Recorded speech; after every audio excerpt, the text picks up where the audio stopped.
like simple. When did you start your orchard and why?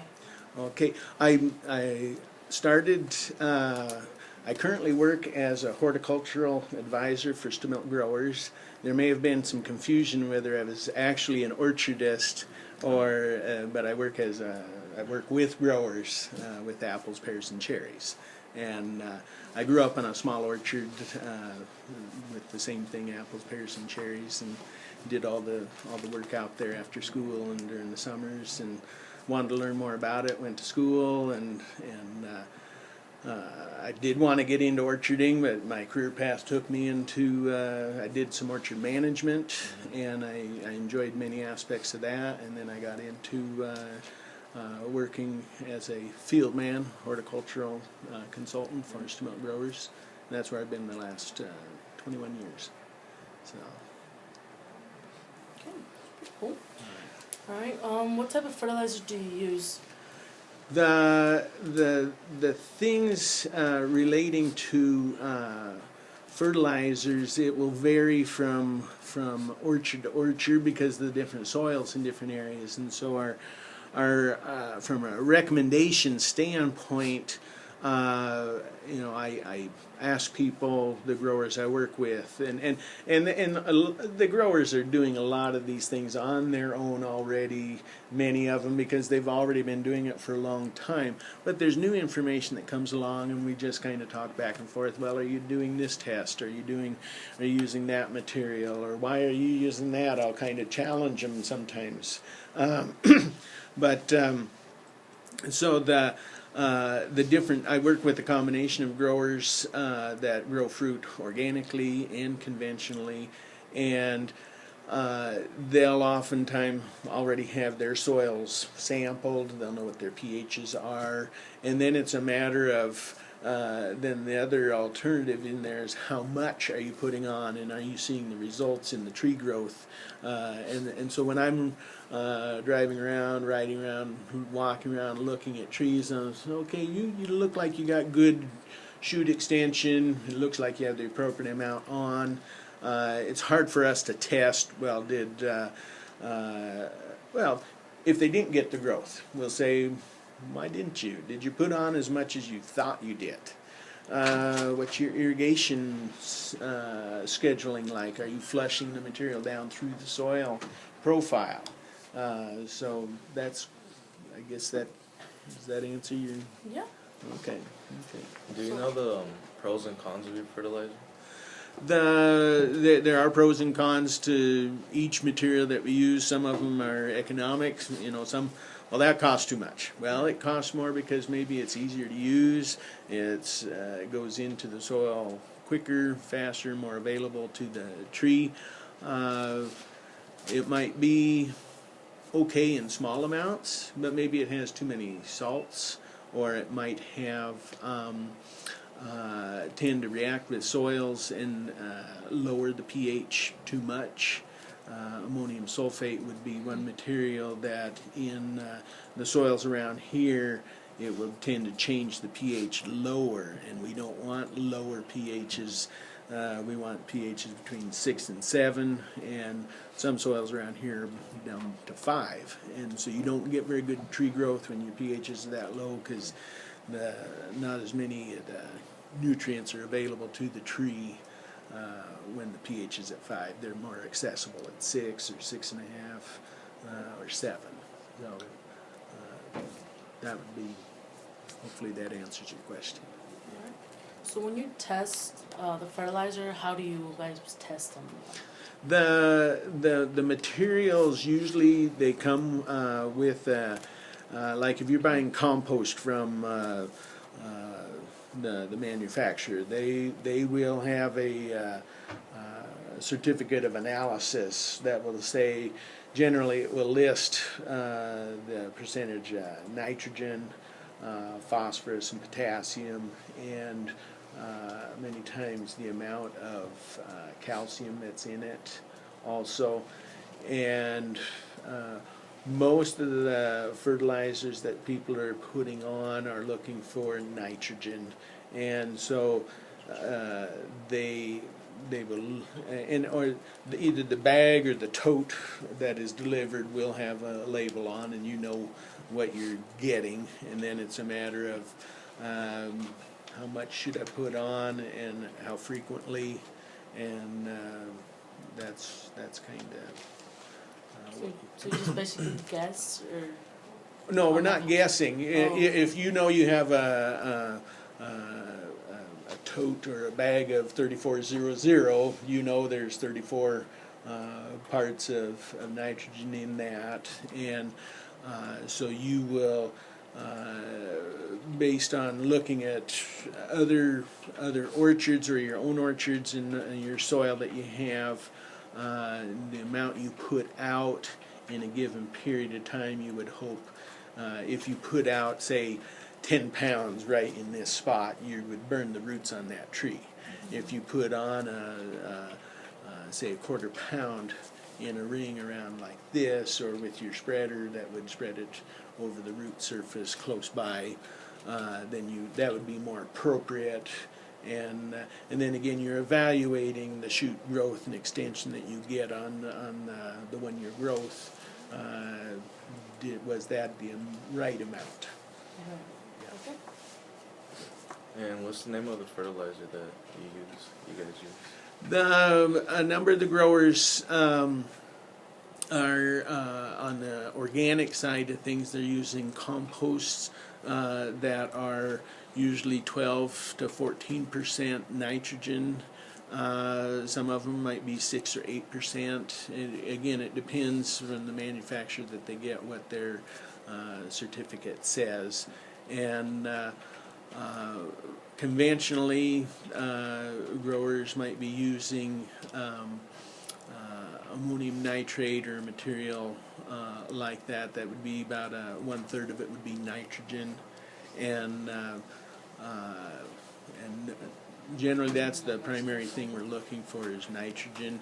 There are some people, they will add some leaf feeds to supplement the micronutrients, and there are some injectable liquid fertilizers that people will use, and there's different formulations of those.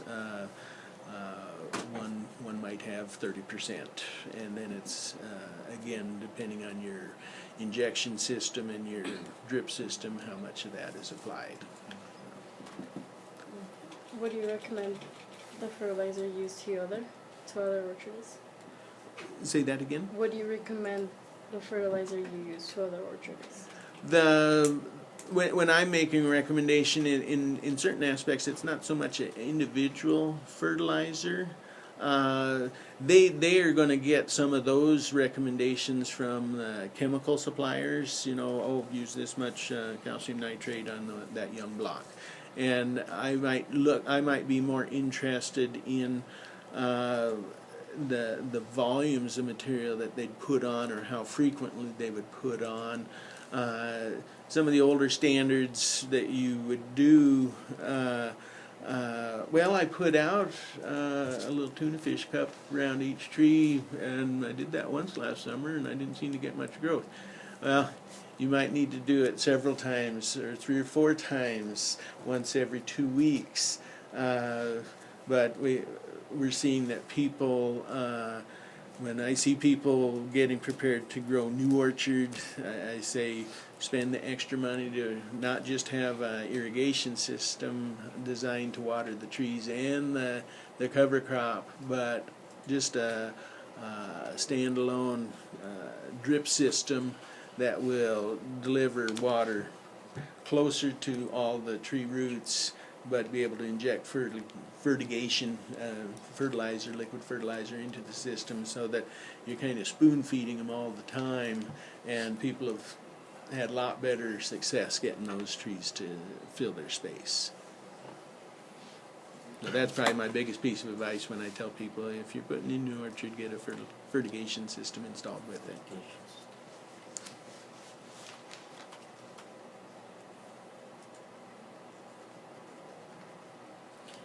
How did you find out about the fertilizer you have now? The educational system when I went to school at WSU, we had several soils classes, and we learned some about fertilizers, but probably the more up-to-date information is our annual meetings that we'll go to, and we'll get updates on all aspects of fruit growing and the fertilizer use and materials available and what people are doing in our area or other states, other countries at our annual meetings. Or there's lots of information online anymore. We're very fortunate to all the online resources that we have, but it's like taking a recipe and you have to adapt it to your own area. And I encourage people to have a certain level of scientific method to their testing of new materials, because, well, I did the whole place and it all looked good. Then how do you know that worked? You need to have a control where either something wasn't done or that was the only place you did it, and you have other places that you can see whether it did or didn't. And so that's, and the education is ongoing, and the changes just seem to be going faster in certain aspects.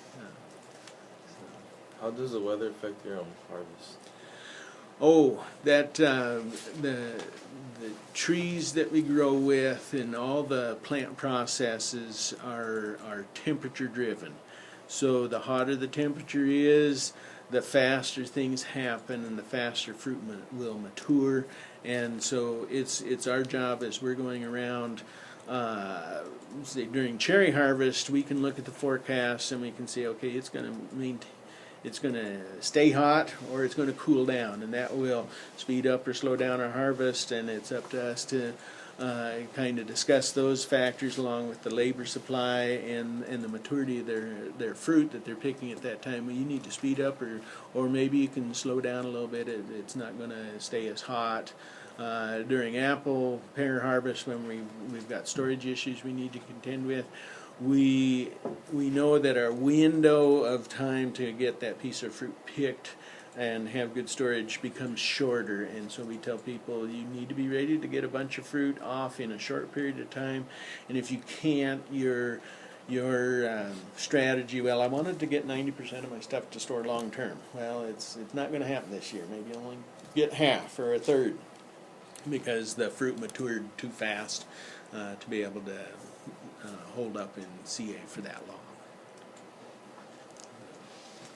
We would prefer, if we could dial in our temperatures, during cherry season, if it got up to 85 during the day and down to 60 at night, and during apple and pear harvest, okay, 75, 80, and cool at night. But we don't have that ability. Do you prefer selling international or local? I think both things both markets are needed.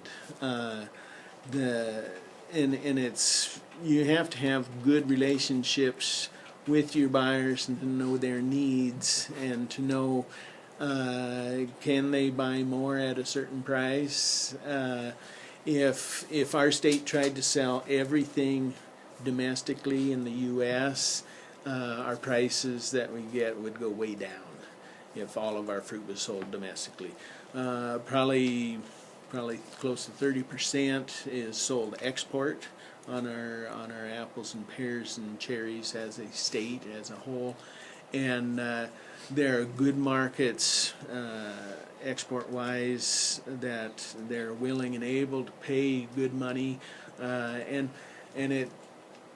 once in the domestic market, the buyers will know, well, okay, they're paying that much. We can't be too low, or we're not going to get our portion that we think we need. So both markets are important, and if you ignore one market over the other, and then economic conditions change, and then you lost your niche you may have had in Taiwan or Korea or Australia.